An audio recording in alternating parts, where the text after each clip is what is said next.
I'm going to show you guys how to create a Kahoot quiz for your class. This is a fun and easy way to do assessments, um, check for understanding, and the kids love it. So first you're going to sign in.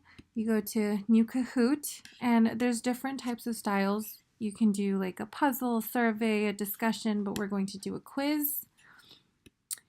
So first you start with creating your title. I'm just going to title it Math and Kinder Studizing. Check my spelling. Okay. And so you can make this visible to everyone, so anyone can look up a Kahoot that says math or subitizing, depending on the tags you put.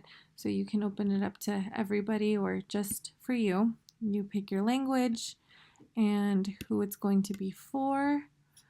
And then you can add a picture, a cover image, and I have already downloaded a couple, so I'm just going to drag my math label in. Come on. And then you click OK, go. So then the first thing is you create a question. So it's very easy, just how many do you see? And then I'm going to add in my picture because this is for kinder and we're learning to subitize. So there it is, and this has 1, 2, 3, 4, 5, 6. So I'm going to do a couple answers. I'll say 7, 5. The correct answer is going to be right here, 6, and 4. And then I go to next. Oh, I have to pick my answer, and this is the correct answer. Just click it.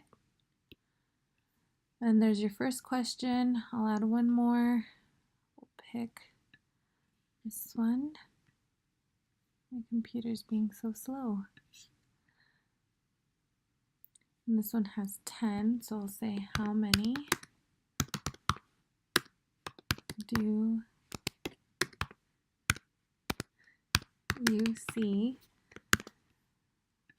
And the answer is 10.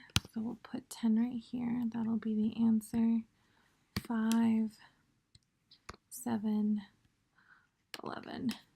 And here, time limit, you can change to how much time students get to answer the question, because this is subitizing. 20 seconds is actually quite a bit of time. It should only be 5 seconds. But anyways, you can change it. The students, as soon as everybody that's logged into the game answers, it'll move on. So you don't have to wait. Even if you give them, say, 120 seconds, you don't have to wait 120 seconds for it to move on to the next question. As soon as everybody answers, it'll be done. So then I click next, and then I'm going to say that that's finished. I'll save it. And then to play, they would click classic. And so I usually have my kids use it on their iPods. Oh, that's too loud. And they type in this PIN code into their phone or their iPod or their Chromebook or whatever technology they're using, and they'll be able to put their names in here, and then you click start, and yeah, then they get to play, and it's a lot of fun.